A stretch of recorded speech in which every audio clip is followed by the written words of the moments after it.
एक मुद्दत से हमारा गुलामी की जंजीरों में जकड़े हुए हैं।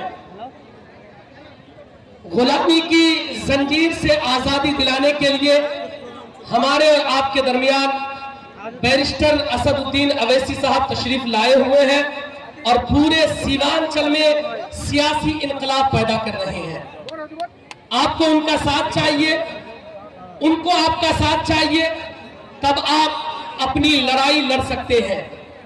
अभी कई दिन पहले हमारी डियर सिस्टर इकरा हसन आई थी, उनसे पूछना बहन, अभी जो तुमको मुल्ली कहा गया, आतंकवादी कहा गया, कोई कांग्रेसी नेता तुम्हारे बारे में बोला? किसी ने तुम्हारे बारे में आवाज नहीं उठाई। याद रखना इकरा हसन, अगर कोई आवाज उठाने वाला है तो फकत असदुद्दीन अवैसी है, जो तुम्हारे लिए भी आवाज उठाएगा, पर्दे के लिए भी आवाज उठाएगा, कुरान के लिए भी आवाज उठाएगा, शरीयत के लिए भी आवाज उठाएगा। मेरी बहन इकरा हसन, याद रखना, तेरे पर्दे को ये लोग नोच खाएंगे, ये कांग्रेसी नेता तेरे पर्दे को नोच लेंगे, लेकिन कोई तेरे सपोर्ट में, तेरी ताईद में आवाज नहीं बुलंद करने वाला। इसीलिए मेरी बहन, ज्यादा वाबेला मचाने की जरूरत नहीं है। आ जाओ, हम तहे दिल से इस्तकबाल करते हैं। अवैसी साहब के साथ आ जाओ, हर जगह तुम्हें इज्जत मिलेगी, हर जगह तुम्हें इज्जत और तकरीम से नवाजा जाएगा। इसीलिए किसी के बहकावे में आने का नहीं। लोग कहते हैं मौलाना अवैसी साहब हैदराबाद से आके यहाँ इलेक्शन लड़ेंगे।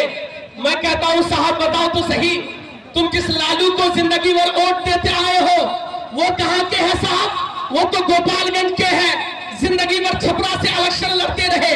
तुम जिस तेजस्वी को वोट दे रहे हो उन्होंने जिंदगी भर वैशाली से इलेक्शन लड़ा है, और कहते हैं असदुद्दीन अवैसी क्यों आ जाते हैं सीमांचल, क्यों आ जाते हैं किशनगंज, अररिया, पूर्णिया, क्यों आ जाते हैं? याद रखना, जब आपके घर का डॉक्टर आपका ठीक इलाज न कर पाए, आपके लिए ठीक दवाई का इंतखाब न कर पाए, आपके लिए ठीक इंजेक्शन का इंतखाब न कर पाए, उस वक्त बाहर के डॉक्टर की जरूरत पड़ती है, बाहर के डॉक्टर को बुलाया जाता है। इसलिए अवैसी साहब मैदान अमल में आए हैं और लोगों को बता रहे हैं, बिहार वालों, तुम्हें लोगों ने बहुत लूटा है, लोगों ने तुमसे दगाबाजी की है, लोगों ने गद्दारी की है। इसलिए मेरा साथ दे दो।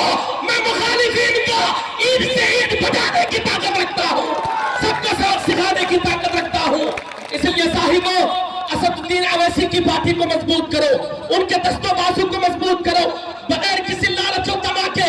ये उलमा की जमात, ये दानिश्वरों की जमात, ये सियासतदानों की जमात हमारे अवैसी साहब के साथ है, बगैर किसी लालच के।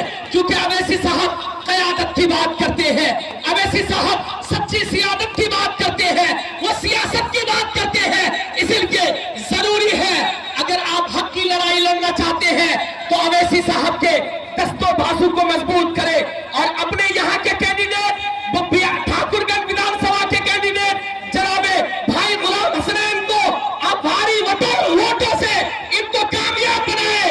इंशाअल्लाह ताला हर जगह आपके लिए सहूलियतें मैसर आएंगी। मैं पूछना चाहता हूँ, अवैसी साहब ने हकीकत में सबकी नींदें उड़ा के रख दी है साहब। पहले कितनी मर्तबा आते थे यहाँ पे ये लोग, तेजस्वी यादव या इनके बड़े बड़े नेता। इस बार सबने कांग्रेसी नेताओं को स्टार प्रचारक बना के तुम्हारे ठाकुरगंज में भेज दिया, बहादुरगंज में भेज दिया, सीमांचल में भेज दिया। यानी अवैसी साहब ने सबकी नींदें हराम कर रखी है। कल तक जो सऊद आलम सौ के जीत जाता था, आज उनकी नींदें हराम है। ये किसने किया है?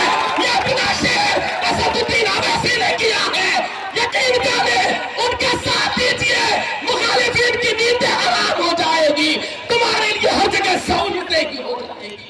इसलिए अपनी पार्टी को मजबूत करें, असदुद्दीन अवैसी को मजबूत करें, भाई गुलाम हसनैन को कामयाब करें। इंशाअल्लाह ठाकुरगंज विधानसभा में इनकलाब आएगा, तब्दीली आएगी, बदलाव आएगा। मुत्तहिद हो तो बदल डालो, जमाने का निजाम मुंतशिर हो तो बड़ा शोर मचाते क्यों हो? इसलिए एक हो जाओ। तुमसे कल भी मुखालिफिन डरते थे, आज भी डरेंगे, मैदान क़यामत तक डरते रहेंगे। सलाम अलैकुम।